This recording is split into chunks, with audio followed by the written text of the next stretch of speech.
Hello, friends. So, this is an attempt to keep our critical care points being revised on a daily basis. Here we have 10 questions, and let's see whether we can answer it before the answer pops in. Okay, so let's start. What is the wavelength of monochromatic light emitted by the pulse oximeter? It is 660 nanometer deoxyhemoglobin and 940 for oxyhemoglobin. Fingertip pulse oximeter uses the transmission oximetry method, and the forehead pulse oximeter uses the reflectance oximetry method.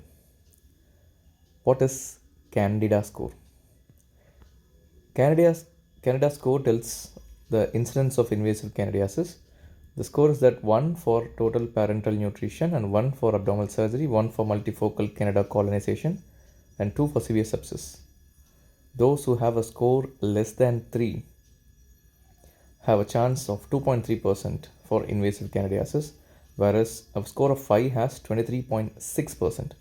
So those who have less than 3 is almost that is less likely to have an invasive candidiasis. What is the dosing of N-acetylcysteine in paracetamol toxicity? Per oral, it's 140 mg per kg loading and 70 mg per kg Q4th hourly into 17 doses. For IV, it is 150 mg per kg in 100 ml D5 over 1 hour and 50 mg per kg in 250 ml D5 over 4 hours, followed by 100 mg per kg in 500 ml D5 over 16 hours. What is the compression ventilation ratio in cardiac arrest in adults, in infants and children, in single rescuer, in double rescuer? In adult is 30 is to 2, whether it's single or double doesn't matter.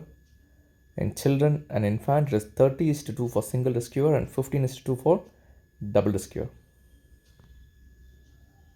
What is the fluid resuscitation in burns? How to calculate it for adults, infants, and in electrical burns? And what is the expected urine output? For more than 14 years, it's 2 ml per kg total body surface area burnt. And the expected urine output is 0.5 ml per kg per hour. For those with less than 14 years, it's 3 ml per kg percentage total body surface area of fluids. And expected urine output is 1 ml per kg per hour. If they are less than 30 kgs for infants, along with the 3 ml per kg per percentage total body surface area, add sugar containing solution at a maintenance rate. Okay. For electrical injuries, all ages, the fluid restriction should be 4 ml per kg percentage total body surface area, and the urine output should be 1 to 1.5 ml per kg per hour. What is Evans ratio? Evans ratio helps you to diagnose hydrocephalus in a CT brain.